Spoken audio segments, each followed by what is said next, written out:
Hey everybody, welcome back to the Dungeon Dive. Daniel here, and welcome back to part 3 of Escape from Dulce and the Hidden Shrine of Umugatu.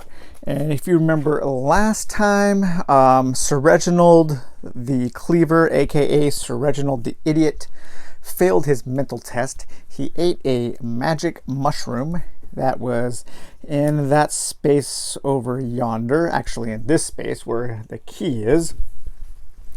And he triggered some kind of like fungi trap, spawning this mutant commander along with a couple of other enemies, and it has been a real struggle. At the end of the last video, the mutant commander smashed Amelia Earhart with his tentacle, stunning her, and so she is going to be knocked out for a whole round. But it is Sir Reginald's turn now, so he is going to spend his first point of action to use the health kit that he traded to Amelia, healing him to 3. So that's going to bring him up to 7. He's going to spend his second point of action just to move out to lure the commander away. Okay, so that was Sir Reginald's turn there. Now we're back up to the mutant commander.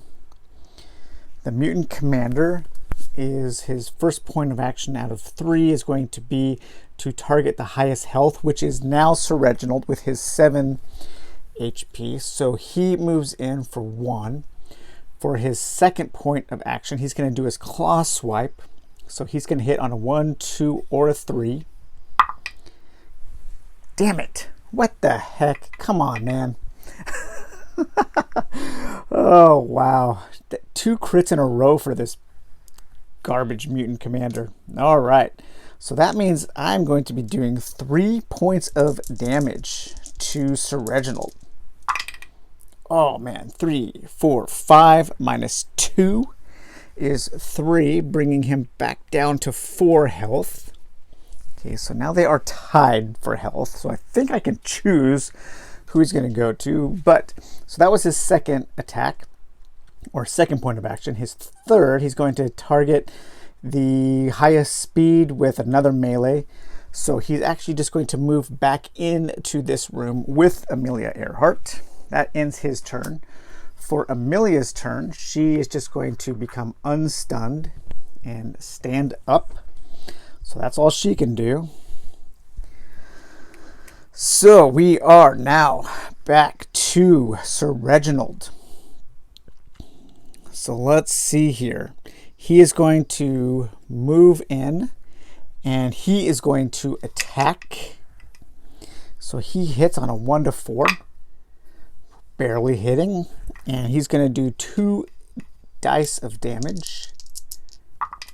And 3, nope, doesn't hit because our stupid mutant commander has 3 health. Yeah, I don't know about this fight. This is the one part where I think this game really breaks down. And that is in the boss and mini boss fights. They don't scale at all for 2 heroes. And I really think they should, because everything else is pretty manageable, but when it comes to especially a boss in this area where we only have level 1 gear, it comes down to, is it mathematically possible? And you just have to get really lucky with your rolls. But all right, so we are back to the mutant commander now, who's going to target the highest health. We're going to go for Reginald, because they are tied at 4, but Reginald has the highest. He's actually, nope, if you're tied, you go by initiative track. That's right. So he is actually going to be taking a swipe at Amelia Earhart. That is really unfortunate. But all right, so he's going to hit on a 1, 2, or 3. A 4. Okay, so that was his first point of action. His second point of action is he's going to do his tentacle slam. And that's again going to be at Amelia. a 4. That is going to miss. And now we are totally screwed because we let him have all 3 of his attacks. So all players are going to take 2 points of radiation damage. Man, I don't think we're going to survive this. So we're going to drop that down to 2. They each have 2 hit points left and no ways to heal. All right, we are back now to our turn. And let's see, we're going to move, Amelia is going to move out into this room here. She is going to use her second point of action to attack, hitting on a 1, 2, or a 3. There is a 4. She will use her last point of action to attack, hitting on a 3. Doing 1, see, like only doing 1 green die of damage. It's virtually impossible to do any damage to this commander. 3, yep, so that's not going to hit. All right, now we're at Sir Reginald. He's already in this room, so he can use both of his attacks on this commander, hitting on a 1 to a 4. There's a 3. And wow, look, we hit him for he blocks 3 for 2 points of damage, bringing him down to 10. Amazing. All right, second attack here. Another hit. And he will block it all. Okay, maybe I should have moved out. Well, I don't know. Let's see here. I do need to think about this if I'm going to, but you know what? Our guys are so, they're so hurt right now that it almost would be better just to die and respawn. But let's see here. Mutant Commander is going to target with the highest health. They are both tied at 2, unfortunately, so that means he's going to go for initiative. That is Amelia, so he's going to move in.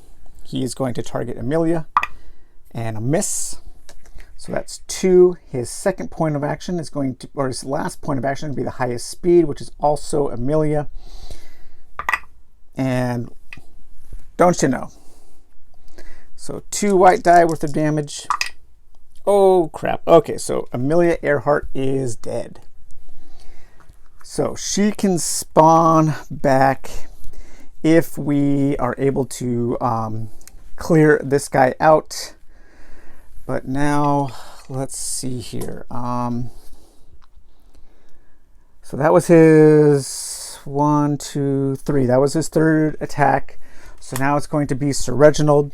He is going to move in. Nope. No. Because if he stays there, he will automatically get to do.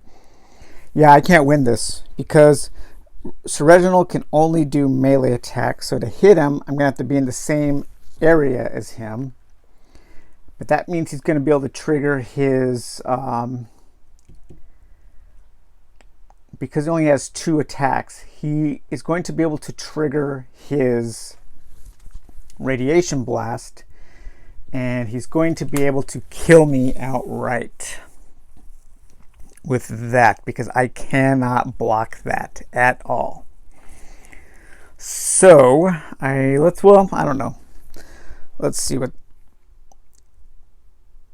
Let's see here. Can I do anything at all? Well, I'm just going to use point of action to move back there. And I'm just going to pass on that action. So it's going to be the Mutant Commander. He's going to go 1, 2, and attack with his first attack, which is his Claw Swipe. Hitting for 2 dice. And -4, -2, he's dead. So both my characters are dead. So we can respawn twice. But actually I did the dumbest thing ever. Well, no, actually that works out. I think we're going to keep playing. But here's the thing. When characters die in this game, they respawn back at the cryo chamber with all of their health. And you're supposed to respawn them with 0 items. And if they don't have any items at all to get, then you can respawn with their starting gear. For the sake of this playthrough, I'm just going to house rule it where they come back with the same gear that they already have right now. Just because I want to try to progress through this. And if we reset them with their set 1 starting gear, we will never get through this adventure. And I doubt we will even now. So we're going to, so this game will definitely get an asterisk, but that is the way it is. Okay, so we stand up. I believe it is the beginning of a new combat round. Let's see. I always forget what happens when people die. So every time a party member is killed, remove one of the player tokens. Oh, so she could have come back. I see. If someone is killed and there are no more tokens left, it's game over for the whole party. If killed, your character will respawn at the nearest cryopod, but they will lose all their weapons, armor, abilities, and other items they have accumulated. Discard all of these to the loot deck discard pile. Your character will also lose any XP they currently have, but you keep your level. If you are killed and you have not found a cryopod yet, you will respawn at the starting room at level 6. Okay, we don't need to do that. Once you respawn, you will have at least one weapon depending on the game level. If you die in level 5 or 6, that's where we are. We're just got one level. You will respawn with only a rusty pipe. So basically, if we play by the rules and we respawn with only a rusty pipe, there is really no way to beat this mutant commander, because the most a rusty pipe could do is 3 points of damage, and I would have to crit every single hit just to do some damage. So you know what, yeah, we're just going to call it that is a wipe, like most of my games. That was a really I like this game. I really like this game a lot, and this playthrough I think does demonstrate one of the major criticisms I have of this game, and that is what I just said, is the scaling of the commanders, especially introducing a commander. So this is a U card. This is a card from the expansion, and this expansion does say it is very difficult. So, you know, it normally wouldn't have spawned that commander. However, it yeah. So just Reginald failing his mental check is what doomed us. So I really wish there was a better way that this game scaled the commanders to the appropriate level. You know, maybe giving him 1 point of armor per hero. So that would have even only been 2. And maybe, you know, have it start with 10 health or something. I mean, that would be very easy to do. You could calculate the, you know, what kind of scaling you needed to do. But unfortunately, we did not get very far. But I did want to show this playthrough, and I think the expansions are made especially difficult. Just kind of like, you know, they're not like the standard way that you play the game. But let's see what we would have faced at the end here. So let's just draw our Umugatu card and see who we would have faced. So we would have faced this Umugatu.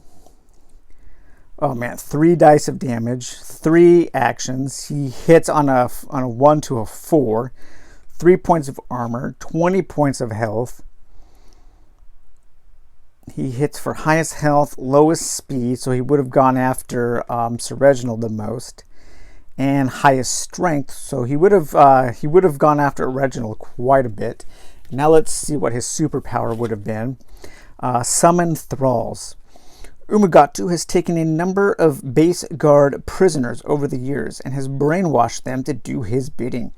At the end of each combat turn, he summons some of them to help. The number of guards is equal to the number of players -1. So there's something scales. See, that is just a really easy way that you could you can scale.